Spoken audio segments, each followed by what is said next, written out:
আমি এখানে দাঁড়িয়ে আছি কিন্তু আমার কোনো জিনিসের দরকার, তাহলে সেই জিনিসটা পাওয়ার জন্য কি করতে হবে? আমাদের হেঁটে যেতে হবে। তাহলে এই যে মুভমেন্টটাকে আমরা কি বলছি?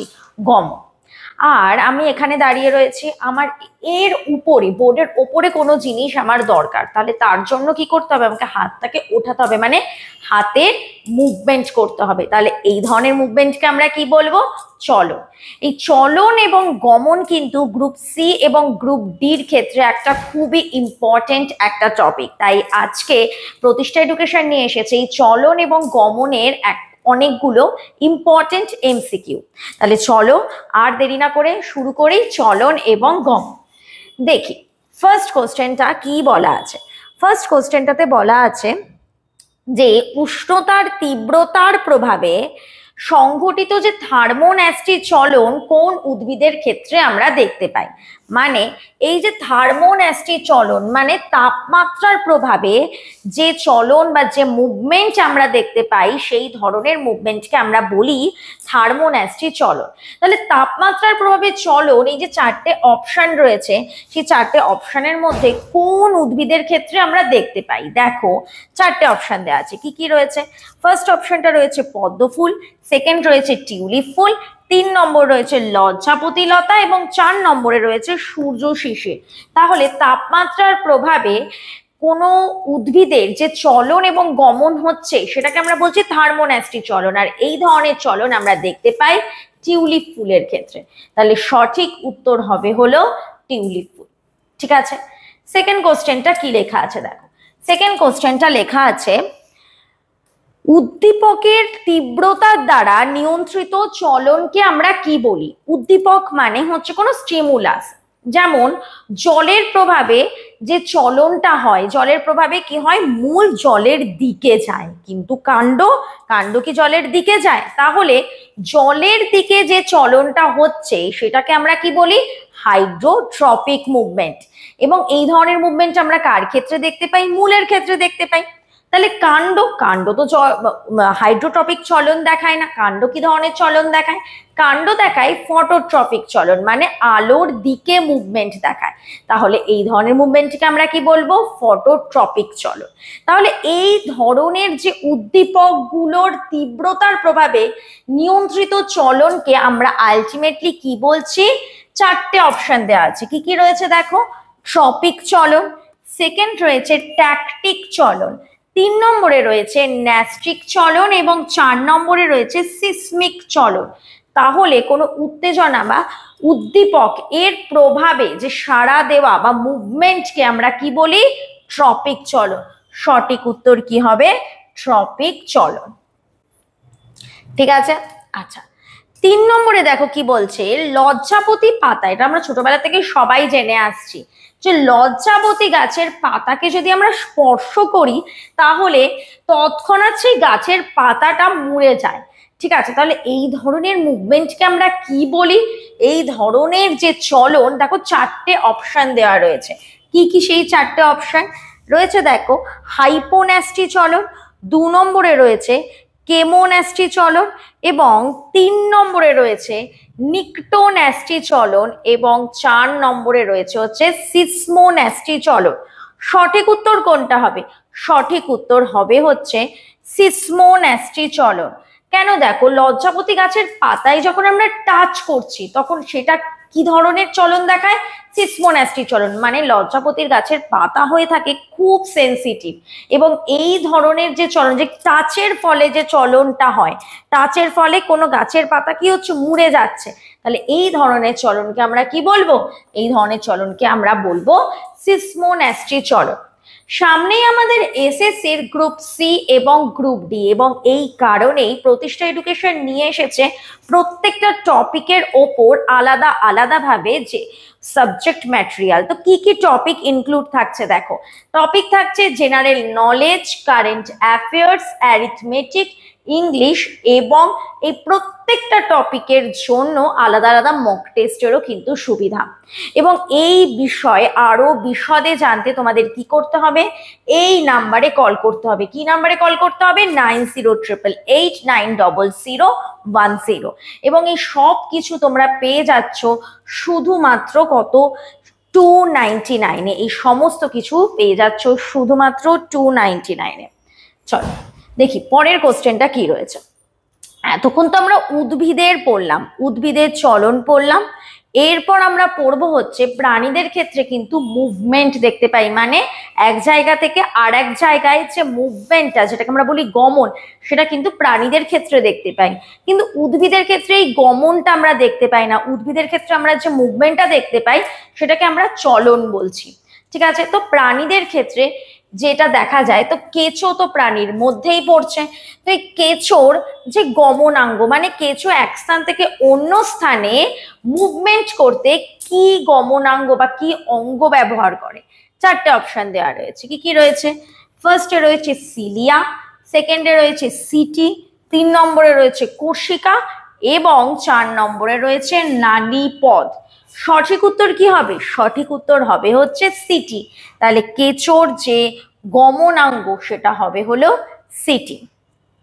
আচ্ছা দেখো পরের কোশ্চেনটা কিন্তু খুবই ইম্পর্টেন্ট একটা কোশ্চেন। এই কোশ্চেনটা কিন্তু আগের বার এসএসসির যে 2024-এ কিন্তু এই কোশ্চেনটা এসেছিল। কি বলছে দেখো, লুপিং। লুপিং হচ্ছে কোন প্রাণীর গমনাঙ্গ? ঠিক আছে, লুপিং হলো কোন প্রাণীর গমনাঙ্গ? ঠিক আছে, এটা হবে না। তাকে দেখো চারটে অপশন দেওয়া রয়েছে।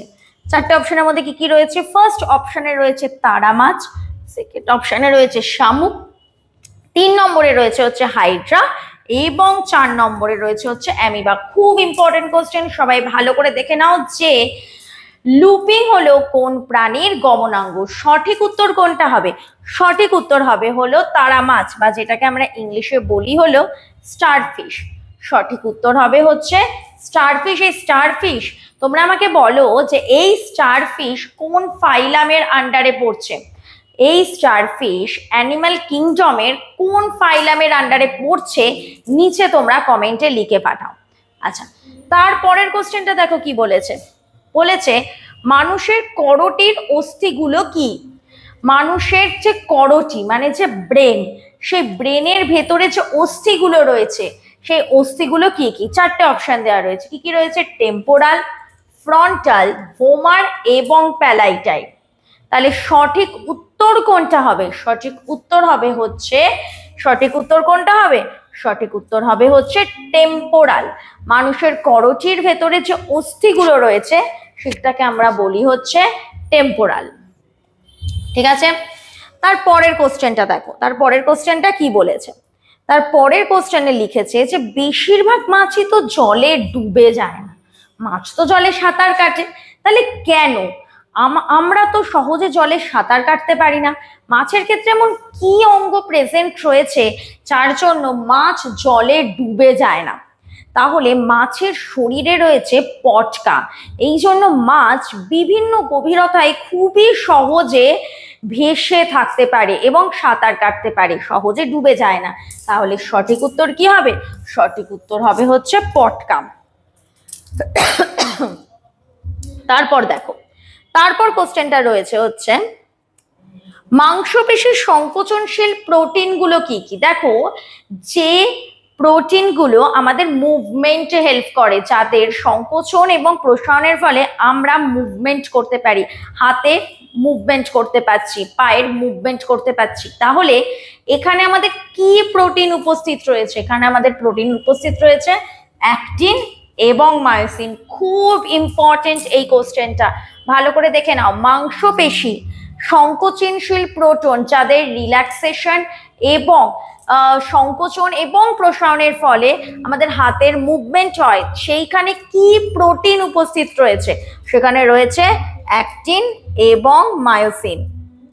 আচ্ছা পরের কোশ্চেনটা দেখো, এটা খুবই ইম্পর্টেন্ট একটা কারেন্ট অ্যাফেয়ার্সও আমরা বলতে পারি এখান থেকে, খুব ইম্পর্টেন্ট একটা জিকে বা জেনারেল নলেজের একটা খুব ইম্পর্টেন্ট কোশ্চেন কিন্তু এখান থেকে আসতে পারে। কি কোশ্চেন লেখা আছে দেখো, একমাত্র পাখি যে পেছনের দিকে উঠতে পারে, চারটে অপশন রয়েছে। আমরা দেখো আমাদের বাড়ির চারপাশে চড়ুই পাখি, কোয়েল এগুলো তো দেখতেই পাই। এছাড়া হচ্ছে সাইবেরিয়ান ফ্রেন এবং হামিং বার্ড, এই দুটো অপশনের মধ্যে তোমাদের গন্ডগোল হতে পারে যে অপশনের সঠিক উত্তরটা কোনটা হবে। কারণ আমরা তো জানি চড়ুই আর কোয়েল তো হবে না, কারণ এগুলোকে আমরা প্রতিদিনই কি হয় ঘরের বাইরে দেখতে পাই। তো সঠিক উত্তর কোনটা হবে?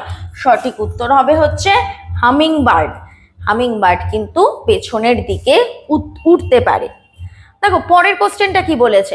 পরের কোশ্চেনটা বলছে টেন্ডন এবং লিগামেন্ট এরা কি ধরনের টিস্যু।